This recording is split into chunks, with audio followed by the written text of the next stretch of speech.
Johnson Lung joined SPLM on Saturday, August 8, 2026. Another important political development took place in Juba. Lieutenant General Johnson Lung formally declared his allegiances to the ruling Sudan People Liberation Movement. The ceremony took place at the SPLM house in Juba. This means members of the Agwelek Kid Gwang faction are now being observed into the ruling party. Olony is a well-known military and political figure from Upper Nile. His political journey has been complicated. He has been connected to different political and military movements over the years. His decision to formally join the SPLM therefore carries political meaning. It also comes just a month before the planned December election. So who is Johnson Olony? To understand the importance of this move, we need to understand Johnson Olony's background. Olony is associated with the Agwelek Force, an army group that emerged from the Upper Nile region. The group initially presented itself as a force defending Shilluk land and opposing what its leader described as land grabbing.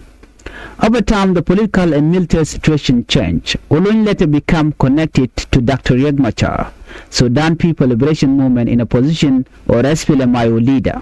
Under the 2018 peace agreement, Johnson Olony was nominated by the opposition to become governor of Upper Nile State.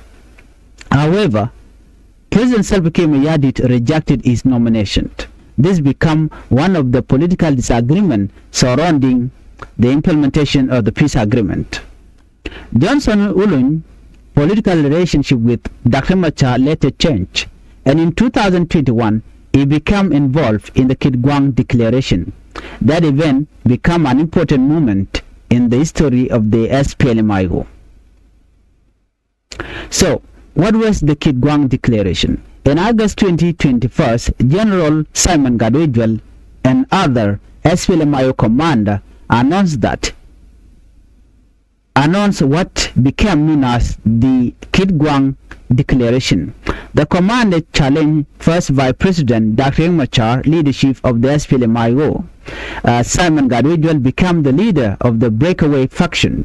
Johnson Olony became his deputy. This created another political and military division among opposition forces. Instead of having one major SPLM-IO structure, there was now a separate faction led by Simon Gadwidwell and supported by Olony and others. The situation became even more complicated as different groups entered into separate political arrangement with the government.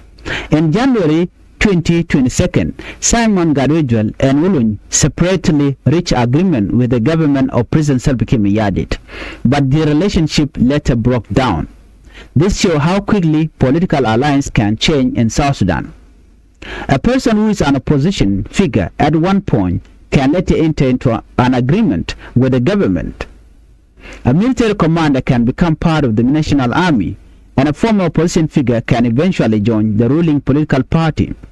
Olony's latest decision is therefore another major step in this long political journey.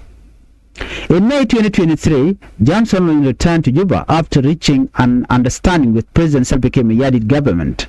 His Agwelek forces were later partially integrated into the South Sudan People Defense Forces, also known as SSPDF. This was significant because the integration of former army group into the national army has been one of the major goal of the peace process. The idea is that rival army groups should eventually stop operating as separate military forces. Instead, they should become part of one national security system. But the process has been slow and incomplete. In January 2025, President Salva Kiir Mayardit appointed Johnson Olony as Assistant Chief of Defense Force responsible for mobilization and disarmament. That placed the former rebel commander in a senior military position. More than 15 senior Agwelek officers were also integrated into the SSPDF. However, the wider integration of the Agwelek movement remained incomplete. Now, Johnson Olony has taken another step. He has formally entered the ruling SPLM. Why Olony political move matters? Olony's decision is important for several reasons. First, it brings a former army opposition figure closer to President Salva Kiir Mayardit political camp. Second, it could strengthen the ruling party in Upper Nile and among some of Olony's supporters. Third, it shows our former army movement are being brought into the government political and security structure. And fourth, it comes at a very important moment. The country is preparing for election. The SPLM want to strengthen its support across the country. During the ceremony, SPLM leader welcomed Johnson Olony and other new members. SPLM First Deputy Chairperson James Waniga called for peace, unity and political dialogue. SPLM Secretary General Akol Paul Cordit also welcomed the new members. The ruling party described the development as something that could strengthen its grassroots support. The SPLM has also encouraged its members around the country to register. The party said it is continuing to engage opposition politicians and groups as part of effort toward peace and reconciliation. But Olony move also raised another important question. That question concerned the relationship between the military and political parties.